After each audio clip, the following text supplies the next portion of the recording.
Hi, I'm a possum and I find garbage, and I just saw The Creator, a movie about humans fighting robots that's getting undue praise for being original and not based on a stupid comic book or something. It's kind of like when the Tomorrow War came out and I saw people praising it for not pushing a woke message or whatever, but it was actually incredibly stupid if you thought about it at all. I'm not about to praise something just because it goes against the current cultural grain, if that's its only virtue and is otherwise mediocre and forgettable. The ironic thing is, it being original is probably what's making it flop at the box office, because we live in an era of cultural dumpster diving, and no one wants to watch anything that doesn't have a recognizable brand name on it. People want to know exactly what they're getting before they get it. Speaking of which, I went into this movie knowing nothing about it and had no expectations. When I was watching it, I kept thinking, oh, that's kinda neat, and I figured I would forget about it as soon as I left the theater. But then I started using my think meat. Let me explain the plot real quick without spoiling it too much. In the future, humans have built artificially intelligent robots to make their lives easier, but because no one in this universe has ever seen a sci-fi movie before, they put the robots in charge of defense networks, and they supposedly decide to turn on humans for no reason and nuke Los Angeles. But humans don't appreciate the favor, so they declare war on the robots and start hunting them down. 10 years later, the last remaining robots are on a place called New Asia, where their creator, a mysterious person named Nirmata, continues developing AI and is worshipped by the robots as a god.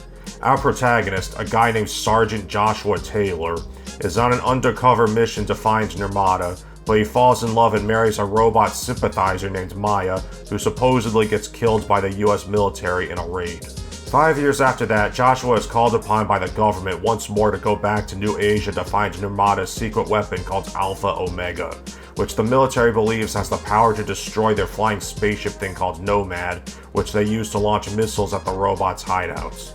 Joshua refuses at first, but they tell him Maya is still alive, so he agrees to take the mission. But then it turns out Alpha Omega is a little robot girl who supposedly knows where Maya is, so Joshua runs off with the girl who he starts calling Alfie to find Maya and ends up becoming sympathetic to the robots. So now he and Alfie have to avoid getting killed by the military and local authorities. Now, one thing that's notable about this movie is that it was shot almost entirely on a Sony FX3, which is a $4,000 prosumer camera. And if I didn't tell you that, you would not have known. By shooting the movie on a small, easy-to-use camera, director Gareth Edwards was able to shoot with minimal crew and equipment, which made it possible to shoot on real locations instead of building tons of giant sets and using a lot of green screen. So they were able to keep the budget down to $80 million and have it look better than most recent Disney and MCU movies, which cost 3 times as much. But other than that, there's nothing particularly interesting about the cinematography. In terms of production design, the movie looks good for the most part. The world feels lived in, most of the props and costumes are believable, and the CGI looks good except for this one shot that stood out to me. It was an aerial view of some kind of sci-fi building next to a rice paddy or something, and it looked really fake for some reason. Other than that, none of the special effects stood out as distractingly bad. But one thing I don't understand is that the movie starts with a Fallout-style old-timey newsreel explaining how robots are going to make everyone's lives easier before the disaster happened. Now, I went into this movie not knowing anything about it, so when it started like that, I thought maybe it would have a 1950s retro-future aesthetic, like Fallout or Sky Captain in the World of Tomorrow or something like that, but that doesn't happen. The only thing that's retro-futuristic at all is that anytime we see a computer screen or TV, it's a CRT. So why even start the movie like that if you're not going to commit to it at all? But where this movie really fails is the story and world building, because none of it makes any sense if you think about it. So some of the robots have human faces, and I don't understand the point. If you're gonna make a robot that has a human face, why wouldn't you go all the way and make the rest of it look human as well? What's the point of trying to make a robot look human if you're not gonna make it look human? It's not even like in that movie I, Robot, where the robot's just kinda human looking, but you would never mistake one for human. They put a perfectly convincing human face on a robot body that just looks like a robot body, and there's no in-universe justification. And this isn't a small nitpick because it's actually a plot thing. There's a scene where Joshua and Alfie have to sneak through a military checkpoint, and they're able to disguise the fact that she's a robot by just having her wear a hat that covers up her metal bits. I mean, it ends up being inconsequential because they just tell her to take the hat off and she ends up having to use her power to turn electronic devices on and off to escape anyway, so her having a perfect human face did nothing but facilitate that setup. Speaking of Alfie's powers, that's why the military is so worried about her. She has the ability to control electronics from a distance with her mind. And when you think about it, in terms of story, there's no reason the robots had to put such a weapon inside a robot child. If they figured out how to create such a technology and could miniaturize it enough to put it inside a child-sized robot, they could have just put it in a box with some buttons that anyone could just carry around and use wherever. The movie gives no reason for why the robot's secret weapon had to be inside a robot child, and why they couldn't make more than one. She's essentially a living MacGuffin, like the kid in that movie Ultraviolet, or maybe The Last of Us. But the difference is, in The Last of Us, there's a zombie outbreak and Ellie is the only human known to be immune to the zombie fungus. So all of these different factions are fighting over her because studying her may reveal some kind of cure. That makes sense, but there's no reason the robot's secret weapon in this movie had to be another robot when it could have just been a thing. The only reason it's a child is to maybe trick the audience into having sympathy for it. But whatever the reason, the robots put their secret weapon in a robot child, and that robot child actually grows up over time. We even see a flashback where Alfie was a fetus in a little pod thing. I mean, I don't understand how that works. Do they just add more metal bits to her every few weeks or something? Anyway, it's explained that once she's fully grown, she'll be able to control technology from anywhere on the planet, and she'll essentially be a machine god. Why that technology has to mature inside a robot child that has to grow up over time is never explained. And if you just have to put this technology in a robot for some reason, why not make the robot look like a human? If you have the ability to make a robot with a perfectly functional and convincing human face, then it stands to reason you can make the rest of a robot look human as well. That sounds like it would be pretty helpful when you're a robot having to avoid detection by humans who are trying to kill robots, right? And on that note, one of the big problems is the robots in this movie are essentially identical to humans in terms of intelligence and behavior. They have all the same weaknesses as humans. You can shoot one in the stomach and it'll die. They even have to eat and sleep like humans. About the only thing they don't have in common with humans is they don't have to breathe, as evidenced by the fact that Alfie is able to run around a spaceship with no air without a spacesuit later in the movie. But other than that and the fact that they have metal parts, there's nothing distinguishing the robots from humans. If the robots in your story are functionally human, why even write a story about robots at all?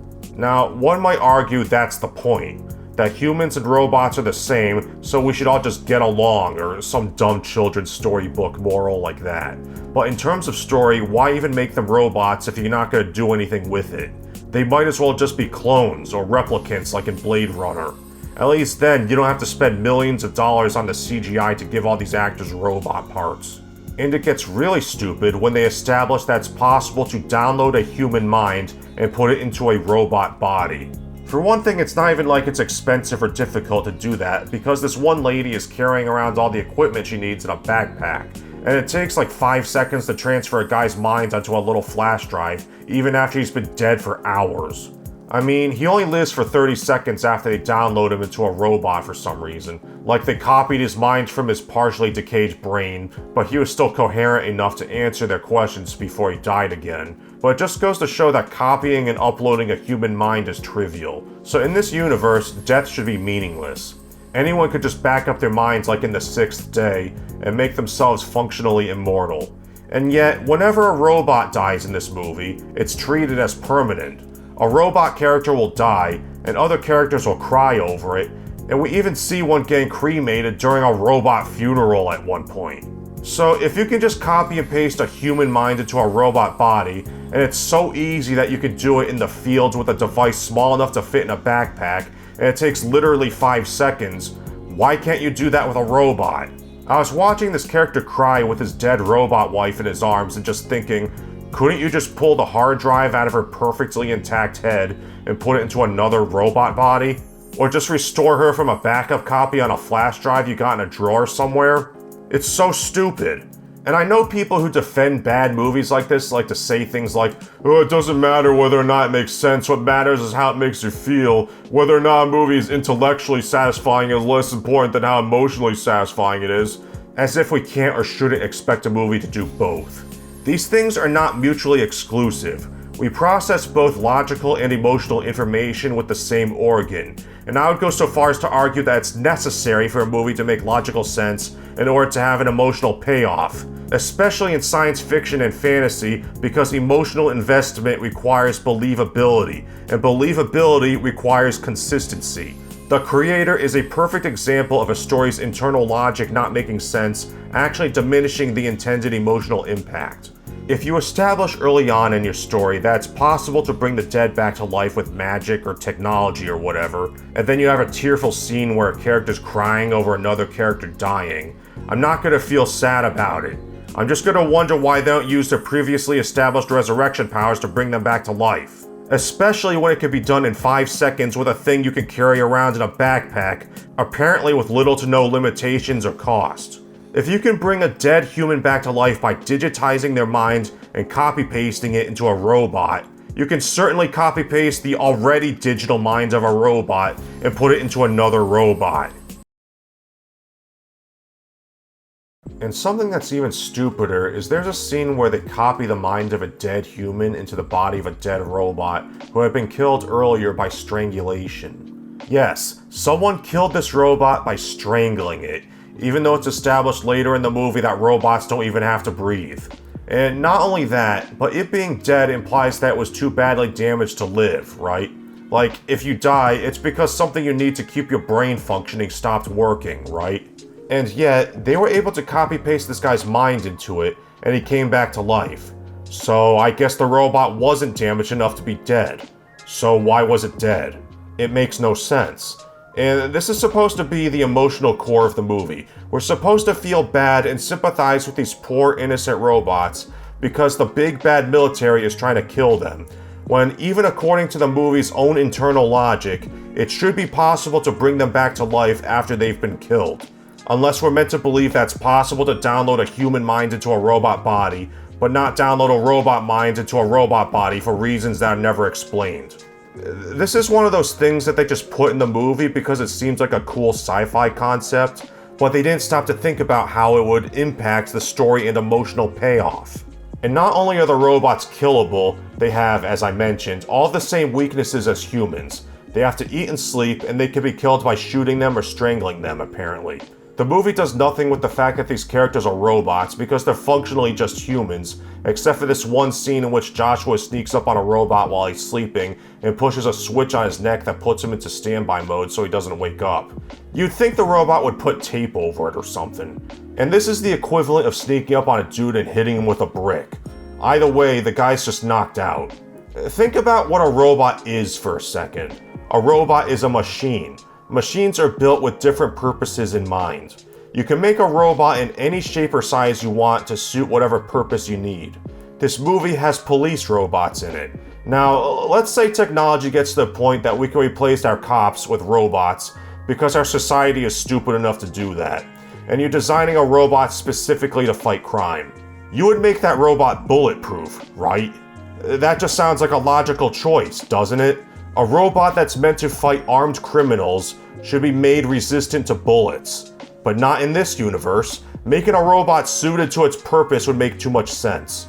You can build a robot that doesn't have human weaknesses. If you're a robot yourself, even if you're not a purpose-built combat robot, you can modify your body to make yourself not have human weaknesses.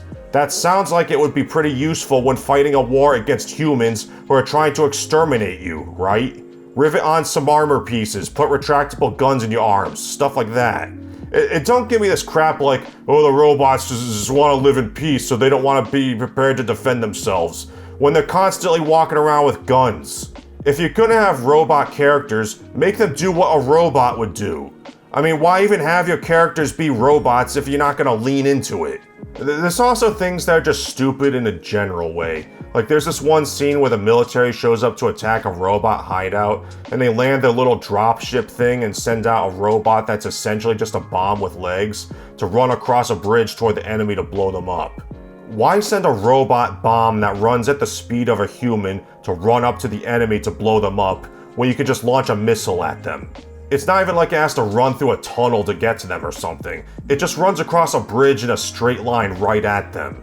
The only reason this happens is so they can have a scene where Alfie can go up to the bomb robot and use her powers to reprogram it so it'll blow up the bridge and stop the military from coming after them, which wouldn't help anyway because they're in an aircraft. One more thing I want to mention, and this is kind of a spoiler, although it's inconsequential, so not really. Remember when I said the robots supposedly nuked Los Angeles for no reason? Well, it turns out the robots never nuked Los Angeles at all. Some guy explains that the government nuked it by accident due to an unspecified coding error, and they just decided to save face by blaming it on the robots. So apparently, the government knows the robots had nothing to do with the nuke, but they still want to kill all the robots anyway, and it's never explained why the government decided to spend $1 trillion on a flying space thing to kill all the innocent robots. This plot detail never even comes up again. It's just a single throwaway line that calls the entire plot of the movie into question. They could have easily edited it out, and the movie would have made slightly more sense. But I guess they wanted to portray the robots as wrongfully persecuted victims because humans bad. I don't know, I just think that movies that are only good if you don't think about anything really aren't all that good. And this one was mediocre at best even before I started thinking about it and realizing how stupid it is. I mean, I appreciate that a major studio took a risk on a medium budget film that's not part of a major franchise, but that on its own doesn't make it a good movie. Alright, that's enough. Like this video and comment for the algorithm, and subscribe if you're not already. And if you are, check my channel for other videos you might have missed since YouTube doesn't notify you. And support me on Patreon and send me fan art. The links are below. Bye.